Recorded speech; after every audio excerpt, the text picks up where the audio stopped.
Here, and today I have Ryan or RJ. So he's a student in BBA Academy, and he started e-commerce business. You started with us like 30 days ago, right? Yeah, 30 days. I had no prior like e-commerce experience whatsoever. So it was like my my first shot at it. That's awesome. And so, like in 30 days, you got your store to like $1,500 a day in sales. Yeah, I got it to 1,500 in sales, and I thought it was a fluke, but I've been able to keep it up for like the last 5, 6 days. I've been hitting $1,500 days, like at least 1,000 and 1,500 pretty consistently. Man, that's awesome. And that's your first like e-commerce store? My first one, yeah. That's crazy. Yeah, wow. This is incredible. So, what did you do before? Like, what's your kind of background? Yeah, so right now I'm a high ticket closer. So yeah, and then do like sales consulting. And then before that, I used to work at Boeing, the airplane company. Nice. You were making airplanes or like some parts? Yeah, making airplanes. Yeah, So you're based in Washington? I used to be. I live in Manila, Philippines now. Oh, interesting. So you're joining me from Philippines. Yeah, I'm in the Philippines. Man, what time is it for you now? Yeah, it's 12:41 a.m. But I work through the night just because I'm still like most of my clients that are prospects are all based in the U.S. So yeah, I'm just up all night, Nice. basically. Why decided to move to Philippines? I'm half Filipino, and then I like everybody here is so nice, and then so like I just visited, and then I ended up just staying, and I was like, I'll just get an apartment out here. So I haven't left since. Man, that's awesome. So you basically started like e-commerce business kind of like on the side, right? Initially. Yeah, I'm still high ticket closing. I'm doing that full time still, and building this. Anytime I have time in the day, I'm working on e-commerce. Man, that's awesome. And so like why you decided to get into e-commerce? Yeah, because I think that it was just more aligned with like where I want to see myself in the future. Because I mean, at the end of the day, like I'm making good money from high ticket closing, but it's not going to give me like I always wanted to like start something for myself. Because when you're a closer, you're still like technically working for somebody. So I wanted a little bit more freedom. That's awesome, man. So, like, what was your kind of like journey of like discovering e-commerce? Like, did you stumble upon it, like, and then started kind of like looking into it? Like, how long that process took? Yeah, so I met a guy in Mexico because I used to live in Mexico City for a while, and he did e-commerce. So he kind of like turned like the light bulb in my head. I'm like opening like I met somebody in real life that's making money off of it, and then and then I found Mark's YouTube channel, and then I just started watching it, and he seemed like he's pretty authentic and genuine. So I was just like, and then like a week later, I was in BBA, pretty much. You move fast. Yeah, like that's one thing I learned is just like take action. Just like once I see it, I just do. Like I was watching the interviews you were doing with other people just to make sure it's legit, and then I watched a couple other students get interviewed, and I was like, all right, that's enough. And then I just got on a sales call and just joined. And now we are making interview together. That's yeah, it's kind of crazy that it happened that fast. 'Cause I was literally just watching you, like watching those interviews like a little over a month ago. That's awesome, man. So, like, it's kind of like, I mean, it's fascinating. I mean, you were moving fast in terms of like, so you found out about e-commerce, you joined BBA pretty fast, but then also like as you joined BBA, you also started taking action fast too, because like, I mean, you had pretty fast traction, like in from zero to $1,500 a day in sales in 30 days. Like that's probably like one of the fastest kind of like growth trajectories that we have seen. Yeah. Like I just like try to knock like all the simple stuff out, like making the store, doing all that, so I can get testing like ads, I guess, like quickly as possible. And then I just tried a bunch of different stuff. And then a couple things work, some things working a little bit better. But yeah, I just took like I'm always looking to like test something new every single day and just see what works. Awesome, man. So what's your mindset when it comes to like choosing products to sell? We had a question here. Yeah. For me, it was like I wanted something that like solved the problem because as a sales, I'm in sales, so I know like most people's decisions are like they're usually trying to get away from pain. So I try to get a product that solves pain. Mhm. And then that kind of like aligned. And then when I saw the product, like Thomas, my coach, was like, I didn't think much of it. I was like, okay, okay. But then I saw that it solved the real problem. I was like, oh, there's potential here. Well, Yeah, yeah. It's like, I mean, at the end of the day, it's like, people, there's like different people like in the world, in US, like everywhere, and they have like different problems that they might not be thinking about even, right? Or maybe it's kind of like on the back of their mind. And then our jobs as marketers is to kind of like remind them of that problem and then offer them this solution to that problem. Yeah, for sure. Yeah, yeah, yeah. And I think my sales background kind of helped with it because I'm so used to digging in people's pains and seeing their pain points. And then, like, how do I present my solution as the thing that actually solves it? Do you have a lot of like e-commerce people in your circle? In my immediate circle, no, no, not at So all. Just just like BBA. just BBA. I mean, it's a great community, right? There's like tons of Yeah. great people in there. Someone is asking here if you're selling in the US. I'm selling in so US, Australia, United Kingdom, and Canada. Like Just not New Zealand. The only one I'm not doing. big four, yeah. Yeah, big four. Yeah. Nice. So like for you, like how much time did it take to build the store? I had it done in like 2 days. And you don't have previous background with this. No, no. I just went through this stuff in BBA and then just followed it step by step and try to like spend like all day on it just to get it done and get it over with. Because once you have like that initial store built, it gets a lot easier to make changes and edits and whatnot. Man, this is fascinating because I've seen some people like it takes them like 6 months to build a store.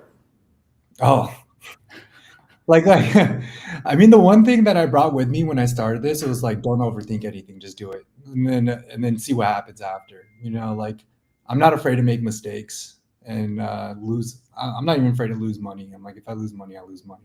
I don't care. Because I know I'm going to figure it out. It's just a matter of time, kind of like situation. So yeah, I'm willing to take more risk. Man, that's awesome. So how much did you spend on ads like before you started like seeing traction or you saw the traction from day one? No, no, like I tested it my first day running. I think or like first 2 days, I think most people would have like quit the product because I didn't get any sales. But then I noticed that something was wrong the way I set it up with the interest and whatnot. So I just kept. I was like, no, let me try one more time, and then I ran in. I got like one purchase, and then yeah, it just kept like snowballing from there. Wow. I think that's like and you do the research before you started selling the product in terms of the problems and the pains the product solved and stuff like that? Yeah, yeah, I did all the deep research on those products, and then also I did like Mark's like even his YouTube stuff on it just to yeah get those pain points and whatnot. So yeah, did you like use ChatGPT for this? I use Chat GPT mostly, and then also what was the other one? Um, Something in my mind. There's the other deep research. Gemini, Claude. Gemini. That's it. Yeah, yeah, yeah.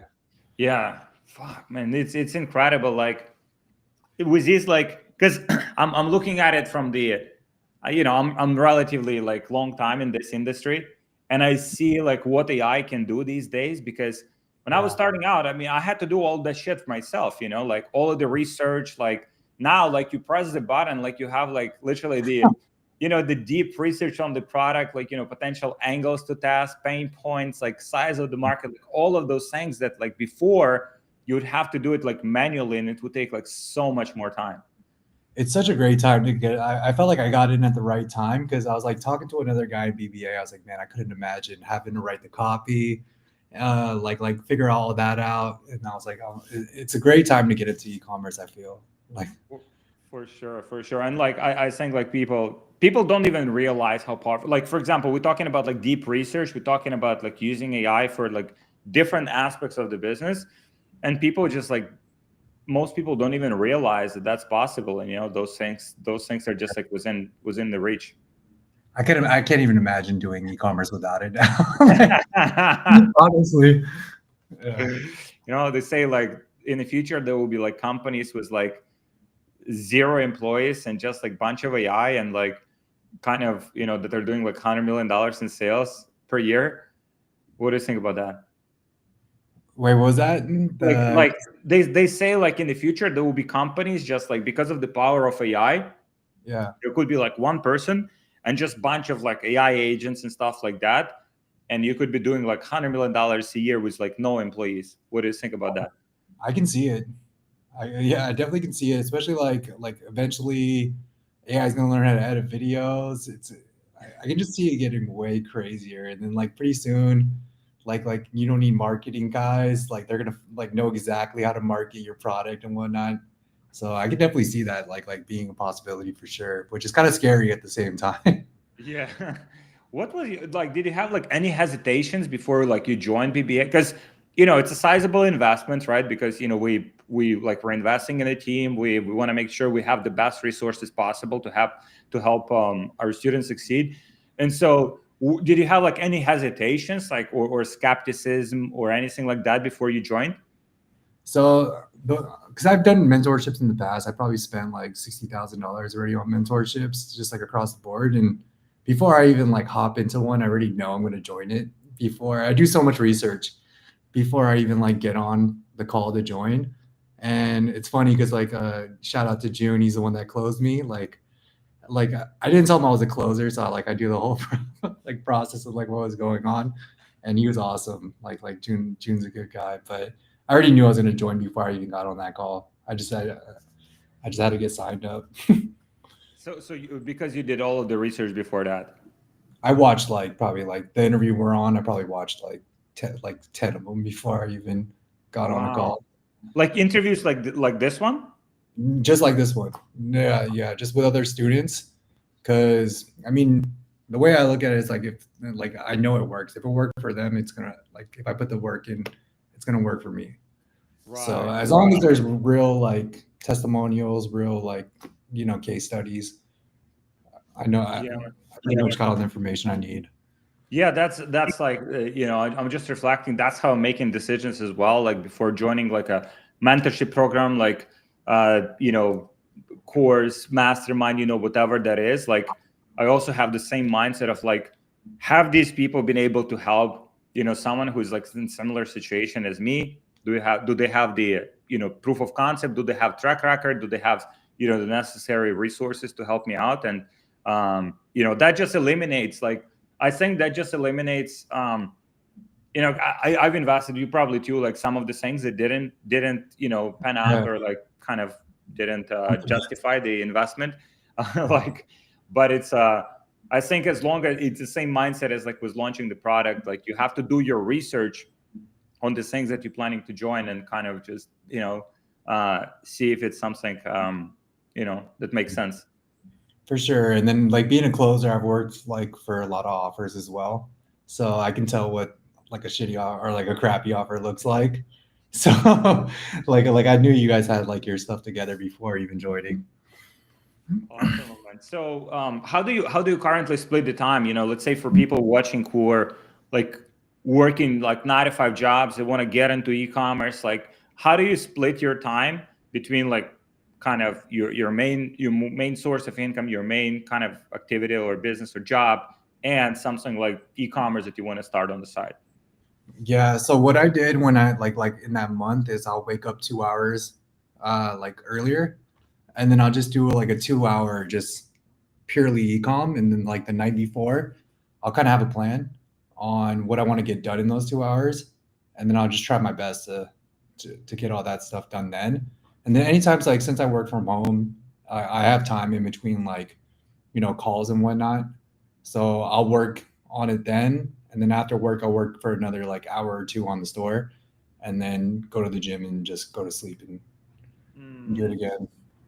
I love it. I think that is like, people often ask me like, how do I make the transition from the 9 to 5 job or, whatever, like people do. And then they want to get into e-commerce. And I think the way you do it is a perfect way to do it because like you still want to have the source of income, right? Like you don't want to just like quit your job and just like get into something that like has no proof of concept. Some Mhm. people respond well, like if their back is against the wall and like kind of like they figure it out. But I don't think that's a viable way, for most people. So the way you No. do it is like, it's perfect. It's like you still have your source of income, you still have your job, and then whatever free time you have, you're just allocating to something that, let's say, like in few months, even if it takes like a year, right? But you build like a great momentum for you to like quit your 9 to 5 and just transition to the business full time when the income that it makes, exceeds like what you're making in your main gig. Yeah, and then it doesn't put you in like a scarcity mindset where you're like, I need this to work. I need this to Yes. work. More like I'm doing this to learn, and I'll get there when I get there. Like it's great that I got there so quick. You know what I mean? Or like had success like right like very fast. But I was in it for the long haul. I was like, I don't care if this takes me like a year, 2 years.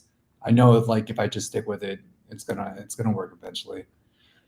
Awesome, man. So, in terms of the things right now that you're focusing on, so you're like at $1,500 a day in sales. Like, what things you're mostly focused on? Right now, I'm running like static image ads into advertorials. That's what's been working for me the best. I do have some video ads that I made that are profitable, but I've been primarily just focusing on the advertorials and image ads, and then I want to turn those into long form VSLs. Like once, like because I have the angles like now from the advertorials that are working, and I just want to turn those angles into videos later. And so with advertorials, like how do you write the copy? Like, do you also like use a lot of like ChatGPT? I use Claude, yeah. Oh, And then Claude. yeah, I use Claude, and it, it produces some pretty good copy. Because like the advertorials, I had like pretty much no faith in. I was like, all right, this is not gonna work. We'll see. Because like literally the most boring like looking ad ever with a long text, and then but people like read it because also it's my demographic I'm appealing to. They're more people that are gonna read like instead of like watching like some like TikTok style videos. So I think that's another reason why it's been working. Hmm. That's awesome. And so how do you work with some like designer, or like you just create the images yourself with ChatGPT? I create so I use like the photos I use for my ads are just like normal people. Like I just find normal people. So it looks like a realistic photo, and then I just add like a caption, like a caption to it, and then it just like strikes curiosity, and they read the long form copy that's in my primary text and get onto. They'll buy from that. It's like sometimes like, and then so I have some people just buying off that long story in the text, and then so people are just like buying off the advertorial as well. We have a question here in terms of like the product research. How do you find a winning product? I feel I'm getting lost on the statistics portion. I've been looking at color data and FastMoss TikTok analytics. So basically, kind of like how do you overwhelm, like when there's like many ideas for the products, like how do you decide which one, kind of like to move forward with? Yeah. Like I was using Get Hooked, and then I was just like doing the strategy of like seeing like what's working for other people. And then like what I'm looking for is like for a product that like, it's proven that it works, like from other companies, but also not too like I've seen the product 100 times, like people trying that same product. And then like just making sure that it like solved like a real problem, like oh yeah, like I can see that working and actually helping somebody. And then Hmm. and it's like it was all based off like the pain driven like motives off people. Like that's what I was aiming for when I was looking into products. I was like looking into like things that solved anxiety, like foot pain, knee pain, anything like that was what I was only pretty much looking for when I first started. And so did you have like a list of products that you shortlisted, like few products, or you just like found one and doubled down on it? I had 20. I had 20. Yeah, because I it's like I was saying earlier, I was trying to move as quickly as possible. So like I wanted to make sure that my coach like kind of checked off well, at least one of them. So I gave him 20 like different products, and then went And from he there. and he helped you to pick up the one. Yeah. Thomas helped me pick the one that we're testing today. Nice. And so how did you validate your product? We have a question here. How did I validate it? I just saw that the company that like is also like my competitor was scaling. So like I can see that they're releasing more content, and then that their traffic on their website was going up month by month. So like I can see that they were growing. So that's why I initially got into it. We have a question. Do you also validate with similar web traffic about 300K? It wasn't above 300K. It was less than that. I think it was only like at when I first found it, they were at like 30K, I think. And then it went up to like, so they started at 30K, and then they month after month they went up to like 60. So I can see that they were on an upward like trajectory. Right. So I think we answered this question. What countries you selling to? So you're selling to Big Four, United States, Canada, UK, and Australia.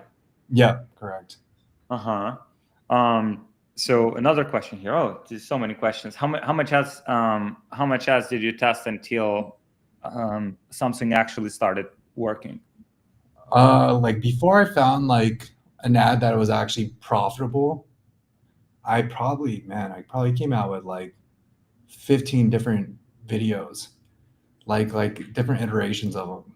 And then I would just test like three in each group, and then found one that kind of worked. And that one wasn't still working, but it was like breaking even. And then I just kept making them better and better. And then yeah, then one kind of like stuck, and I'm still using that video today. It's still profitable, but like I mentioned, I kind of like laid off of the videos for now, and like focusing more towards like the statics and whatnot. I think that there is a great lesson here is that like initially it wasn't extremely like promising, right? It was kind of like just like breaking even, like below break even, but like you decided to, instead of just dropping the product, like which is what most people would do, you decided to improve something on your side, your marketing assets and your ads, and just make that product work. Yeah, I just wanted to learn. Like I was like, if I'm breaking even and I'm learning, like how to get better at making videos and whatever else, like I thought it was worth it. Right. Yeah, I think that is an amazing mindset, because it's like I think people treat like e-commerce like a fucking lottery, like a gamble. You put something and it works, and if it doesn't work right away, they just drop it and they do something totally different, and then they're just kind of like jumping from one thing to another. But that is not like you know that's not the most optimal mindset, because like this way you're just jumping from product to product, and then even when like you have some momentum, then at some point it will drop, but it will not drop because you saturated the product. Like most of the products like that we're seeing, like you can scale to like 7 figures, 8 figures, as long as you have the right marketing assets and you're pumping a lot of ads. But people drop it because they think it's like kind of some lottery or gambling, like they just what do you think Yeah, about that? yeah. I didn't want to drop it because it's like I don't know what works yet either.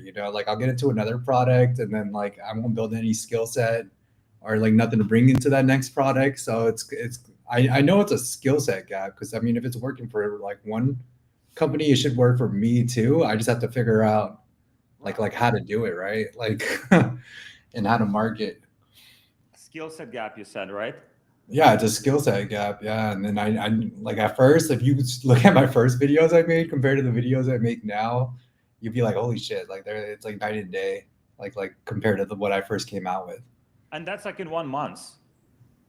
Yeah, yeah. Like it's just one. Like if you're working at it every single day, like you find a process, and then once you have a bunch of content like kind of saved up, then it's like you make the script, and then you get the captions, and it's just fill in the blank at that point, and then you just start filling in the gaps with the content you have. So it gets a lot quicker as time goes too. Awesome, man. Yeah, we have some questions here. How much did you invest into your business when you first started? I think just to initially get started was what, like you have to pay for the theme. I mean, if you don't get the mentorship, but like the theme was like what, 150 for that. Just like Chat GPT, what, $20, and then because I didn't get all of like other ones until later. and then I tested with like what, like $100 or something, like for the first campaign. So yeah, this startup, it wasn't like, but now I'm spending like $600 a day, 700, like 600 to $800 a day on it, running ads now. So yeah, Awesome. so But it's like, I mean, you're spending money and you're getting money in sales, so it's profitable. yeah, it's profitable. Yeah. Awesome. So we have a question here. So you are tapping into different angle other than what competitor is doing. In short, what is that you're doing differently from competitor? Yeah, I would say it's kind of the same angle. It's just a different. I'm targeting a different demographic. Hmm. They're more geared towards like a younger audience. I'm gearing more towards like the older audience. So I'm trying to just approach a different demographic there. Nice. What do you think about like e-commerce market in Philippines?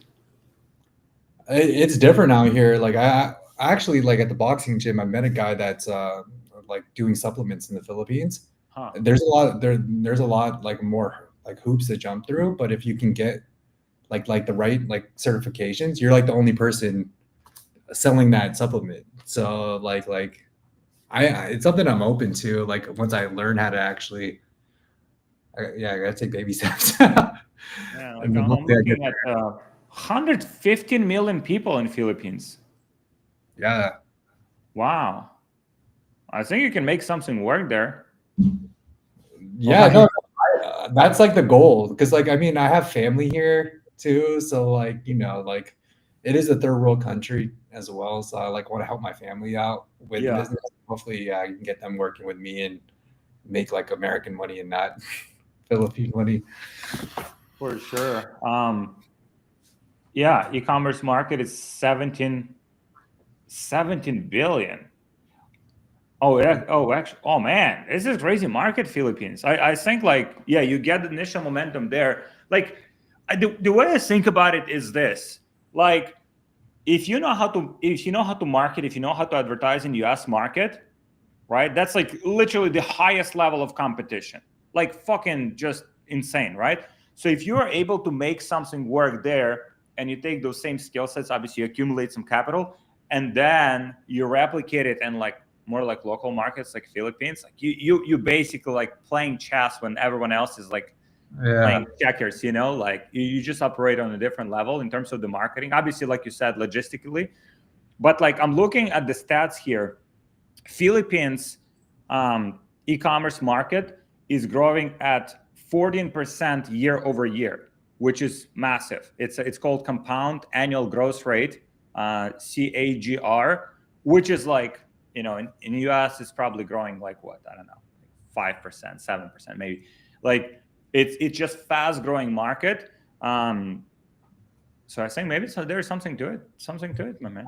No, that was kind of like my goal moving here too, man. It's like build this up. Like there's a lot of manufacturers out here too, as well. So that was kind of like the idea when I ATMs are like probably $1, like $2. yeah, yeah. Yeah, and it's easy to build a team out here as well. Because I mean, most VAs, all that, they all come from a lot of them come from the Philippines. So Man, I remember like we had a client, we had a client in the program. He was from Sweden, and so he started in the US market. He had some traction, but like nothing special. And then we had a conversation. I'm like, why don't you sell products like in Swedish market? Kind of like leveraging everything that you know now. And like so he started in Sweden. Like the first year he made like $3 million in sales in Swedish market. Then mhm. he sold that store and he started another one, and that other one like he scaled to like 4 or 5 million a month.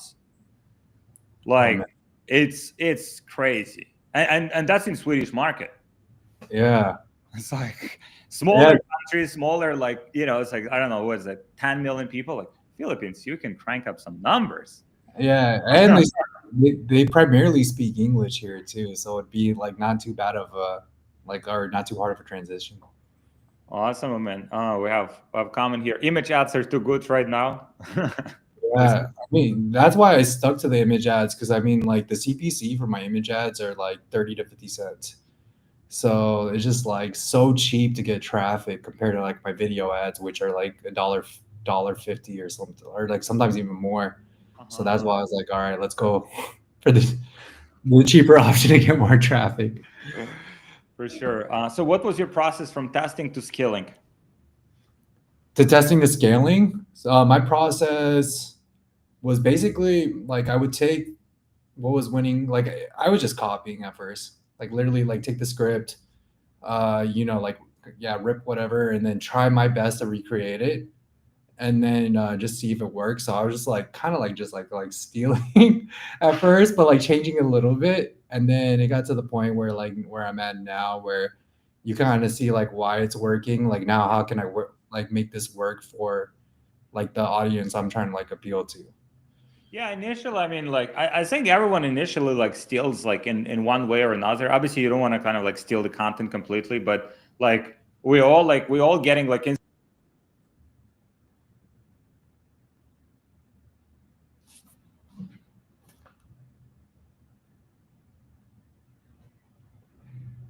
you hear me? Yeah, yeah, I can hear you. The mic's a little muffled now, though. Oh, is it bad now? Back this way. Is it good now or no? Not yet. Oh, now? The audio is kind of it's a little something happened Oh wow. when it Okay. switched. I Oh, touched it's this working thing. now. I probably shouldn't fucking touch this thing. Like, can you hear me now? Is it okay now? Yeah, yeah, it's all good. Oh, okay. Yeah. So it's like initially you basically just taking inspiration from something that works, and then over time you get to see like you said, you see what's working, what doesn't. You're getting better understanding about your market, so you can create something like more unique that only you do, and then eventually you get to the point where other people are ripping you. So that's the goal. Yeah, yeah. I kind of compare it to like sports. Is when you like try to learn like a new sport, you always have like a favorite player or favorite boxer, and then you like their style. So you try to copy it as best as you can, and then you find your own style after doing it 100%. for a couple of years. We have a question here. What filters are you using on Get Hooked? When I started, I was just using what like make sure that like the rating or was like 5 stars.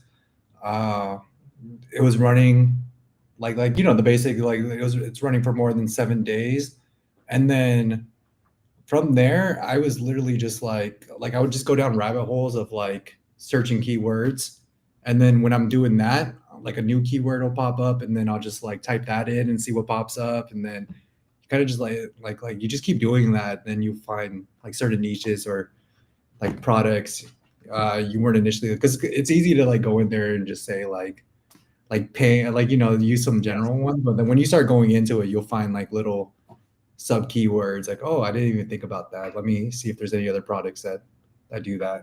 Yeah, like for example, like you go with let's say you're saying selling for people watching, kind of like want to give them example. Let's say you're selling pain relief product and you're searching for like pain, right? Pain is very generic keyword, but then you see one of the ads and it says like neuropathy, or it says like some specific like condition. Then you take that keyword and you search for that keyword. So now you're having like brands that are specifically targeting that keyword, and you might find some other keywords, some other conditions or symptoms or solution, or if you're selling like supplement product, it could be like specific ingredient. So you typing those in, and so now you're having another list, and so you're Yeah, kind of like going into this like rabbit hole, and you find examples of brands that like I do this too, like every single day. Like I would find some examples of brands like that I didn't know even like exist, and then I see at I'll look at their numbers, and holy shit, they're making like millions of dollars per month.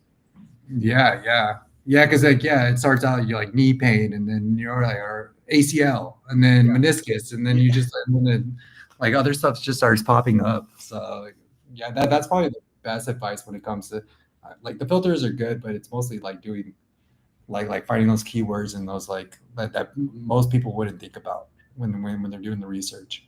And it's just getting deep, like with everything. Like I think like what we mentioned before about the research, like whether whether you want to join like a mentorship program, do your fucking research, or you want to do like product research. Like that will come down to the research, kind of like getting so granular, like, and going deep inside of the niche, like really understanding the pain points, really understanding how to speak to your customers, because that's literally the difference between like success and failure in my experience. Because most people, they just see what's on surface and they just kind of like rip it, but they never kind of like go deeper, like truly understanding like the products they're selling, the pain points, the language the customers speak.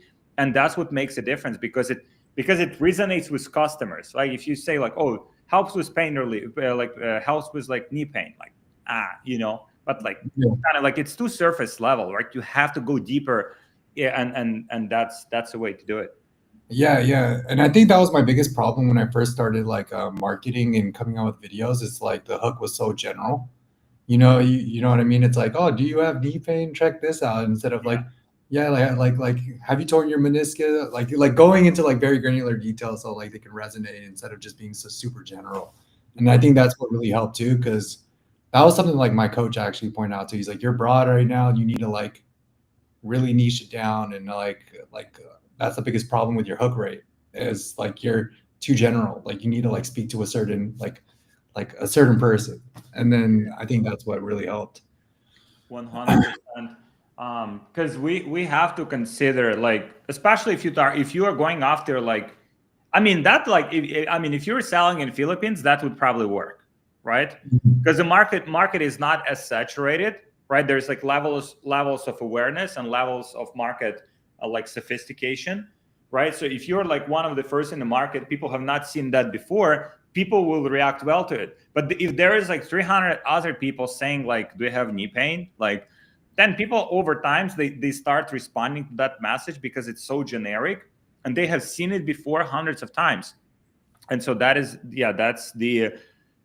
why you want to go deep. And then like that depth that you do then reflects on your ads, on your ad copy. If you do long form copy, it has to be kind of like go deeper into those conditions and the pain points. And then also on your funnels, on advertorials, on product pages, throughout the whole marketing, like you want to go deep. Yeah. No, yeah, because that's important, because but by the time they get to the product page, they've seen like so much content, and they're like it's like speaking to them. They're like, all right, it's like a no-brainer at that point. Yes, we have a question here. Do you edit the videos yourself or you have an editor? You mentioned mostly images right now, right? Yeah, mostly, but yeah, I mean, I was doing a lot of videos, and I was doing all that on my own, because I wanted to learn the process, and then like wanted to get like decent at it, so like I can do it. I mean, once I find like right now, I mean, the angles are kind of hitting with the advertorials. I might consider like getting editor to edit long form VSLs based on those personal stories from my advertorials. And you can find some savage like video editors in Philippines. Yeah. That's like I'm like interviewing right now to like try to find one, and then like because in a week or two, I think I want to start pumping those out. Yeah, if you have a good system for like if you have a good system for statics and then you stack like VSLs or kind of like video format, like now you have like two video formats that crash. That's easily like 100 G's a month, like Yeah. easily. Yeah, I think that's the next step for me, is like getting that video that just really like prints. Because right now, like I mentioned, the ones I do have are like profitable, but like they're kind of general too. Like they're still not like niche down to like how my advertorials are. And I think if I do that, then it's gonna it's gonna take it to the next level. I think one of the things that kind of like sticks out for me with you is like it's like you just went like deep and fast into the industry, right? Where it's like I mean everything happened in such a short period of time for you, right? Like, oh, you saw e-commerce, you liked e-commerce, boom, you decide to go into e-commerce, right? Like Mhm. I think it's like do you have any kind of like thought process about that, like do you apply it to like anything in your life? Like if you like something, you just fucking go fast at it. Yeah. Like I used to not be that way. Like I used to like kind of be like super analytical and whatnot, and like I just figured out like that's not like what gets you results. So it's like, even though like sometimes I feel like, oh, like maybe I shouldn't do it, I just do it anyway, and then Yeah. just see what happens. But it worked out for me because I just noticed that like throughout my life, that's like because I worked at Boeing for so long and like stuck in that 9 to 5, and then I was like thinking about always doing something, and then that's when I discovered high ticket sales. I got into that. I got good at that fairly quick, and then I was like, all right, if I apply everything I did there into e-commerce, I should produce like similar results. And then I love that's it, what I'm man. hoping. I love it. And like, because I've seen so many people like, you know, I met someone in the airport the other day. Person comes by, you know, to me and like, hey Alex, oh, you know, I watch your videos. Like, it's great to meet you. And I'm like, cool, you know. So we have a chat, and I'm like, so are you in e-commerce? You doing e-commerce?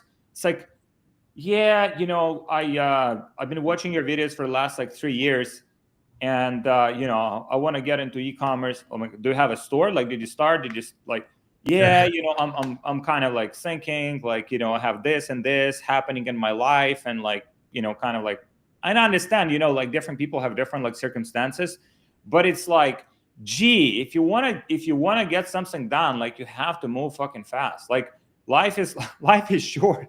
Like you know, and especially like if you're not particularly happy like where you are at right now in your life, like, oh, you want to change something, or you know that the path that you're on right now like will not lead you to the outcome that you want, like either it's financial freedom, like location freedom, you know, freedom for your family, you know, like whatever that is. I think it just, yeah, you have to go at it like Yeah, yeah, for sure. And then like with my job, I'm like I see these like self-limiting beliefs all the time, and my Mhm. job is to like convince them to take action.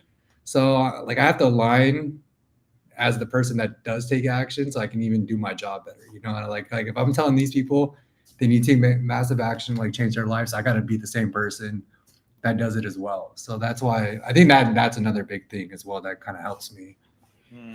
I love it. How do you look at like, how do you look at failures and mistakes, right? Because I think one of the kind of like limiting beliefs, or maybe one of the things that stops people from moving fast, is like they're afraid to make mistakes, or they're afraid like, okay, you know, I want to do e-commerce, and then I try it and it doesn't work, and like I told all these people like that, like I started, and that all these people say, I told you, like I told you it will not work out, you know. So how do you look at it? Yeah, like because all failures are they're just like learning experiences, right? Like as long as you look at it in that frame of mind that like if I fail, I'm gonna use that as a learning experience, and then that's why it's like important to know that it's gonna like this business model works. It's just a matter of time, and like there's nothing you ever done in life that you like you started and not failed at. Like even if you're really good at basketball, you weren't like LeBron James when you were first like started playing, like you had to learn how to dribble, you have to learn how to like pass. It's the same thing like with e-commerce. You have to learn the fundamentals. You're gonna make mistakes, and then as long as you keep with it long enough. And I'm only like a month in. I know there's so much like stuff I still need to learn, like so many like mistakes I'm gonna be making, but I know they're coming, and then I just know I'm gonna keep pushing through them. Like it doesn't matter. Man, like for me, it's like I like now like I think I know less about e-commerce. Like then I saw that I know like when I was starting out, because the more you get into it, like the more you realize that there is, and I know a lot, you know, like different parts of the business, like different things, but like every time like you just create the awareness that like you don't know many things, but that's totally fine. Like it's not like, because I think the mindset people have is like, oh, I have to know everything about this before getting into it, and that gets them on that, you know, kind of like cycle where they're accumulating information, accumulating information, and like in theory they kind of like learning, or they watch like 100,000 YouTube videos, right? I mean, Yeah. you can watch YouTube videos, no problem, but like it's kind of useless if it's just here in your brain and it's not like projected in the real world. You're not testing what you have learned. It's Yeah. useless. It won't change your life.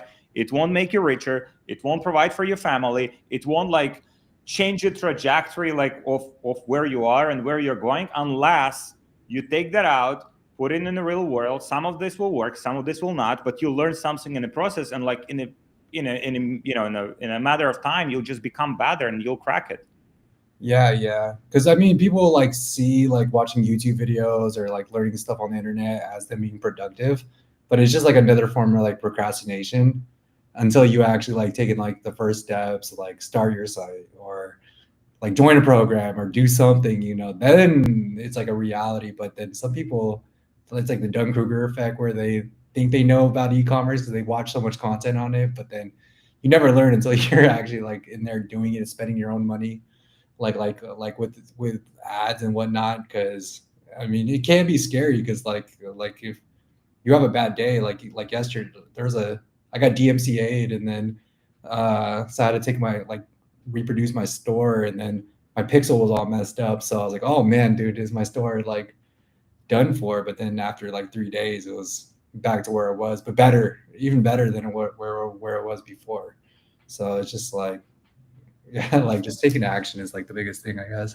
I look at it like, in business, like it's not easy to succeed in business, right? It's not easy. Like, and so people might have these like wrong expectations that like, they start a business and it starts like printing, like it wouldn't happen like right away, like at least right away, right? If you stick to it for like 1, 2, 3, 4, 5, 10 years, like why all of the richest people like that are successful now, they've been doing that shit for like 10, 20, 30 years. Success leaves clues, right? Like, so they've been doing it and they've been mastering it and they've been making a lot of mistakes, in the process. And it's impossible to avoid mistakes. Like some of the things you test, like some of the ads you test, some of the lenders, some of the products, those will be losers. And that's totally fine. You only need like to succeed like once, like with one business. If you properly do it, you properly execute it for extended period of time, that can set you up for life. And like, I think people just kind of like, most people are just playing the lottery. And like, once you change that mindset from being like a gambler to being like deliberate, like learner and accumulating skills, first of all, then over time it's just trajectory up. Yeah, it's like jujitsu. Like what they say, like the black belts are just the people that never quit. It's yeah, it's like you can apply that to like anything, like in life. So no, I totally hear you on that. My man. So what's next for you? You wanna scale this product? You wanna do some other products? Like you wanna like what's next for you? Yeah, like I mean, I'm just trying to figure out how to take it from like 1.5 to 10, like 10K. Now that I think that's the next step.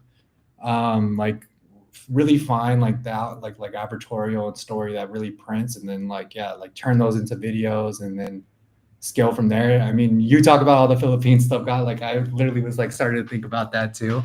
Like right when you brought it up, like man, maybe I should do something, test a product that works really well in the US and try it in the Philippines and see what happens.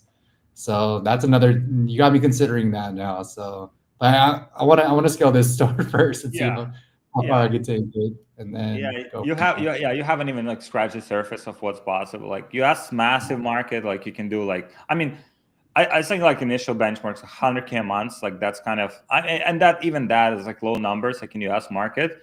But then yeah, potentially if you can explore the Philippines market with lower competition, you just come in like you clean house. Obviously you'd have to have the logistical part like dialed in, because it's yeah, it's a different model. It's probably cash on delivery there, Yeah, that people. I'm not even too sure. Yeah, and they use different platforms. They don't have like Amazon, nothing like that here. It's like Shopee and Lazada, so it's like yeah, it's like it's a different game for sure. And then a lot more like stipulations too. Like the guy who started his supplement company, he has to jump through like a bunch of hoops to even be able to sell it here. So like yeah, there's a couple things like nuances when you sell in the Philippines. For sure. Do you plan to stay there in Philippines, or you want to come back to US? No, I'm not going back to US. I mean, I go back from time to time, to go visit like my parents and my friends and whatnot. I'm going back into Seattle in two weeks, I think, and then but like this will always be like my home base, though. I feel I have a house out there and stuff, but so if I did really want to go back, I could, but I don't want to. My man, thank you so much for joining me. Amazing insights, and you have an amazing mindset when it comes to business. With this mindset, you'll go very very far. And let's do another interview when you're at 100K a month. Yeah, Um, yeah. See you there. Let's see how long that takes. Two yeah. months. Well, yeah, let's do it. I think definitely possible. Yeah, and you're getting better day by day, so that's the most important, and accumulating skills. So, I appreciate you so much joining me, RJ. And do you have like Instagram or something people can connect with you, or you're not active? Yeah. It's just RJ Albers, ALBERS _ and then yeah, just like my personal account. Like I'm not like super big on there, but yeah, if they want to ask questions and stuff, they can reach out to me on that.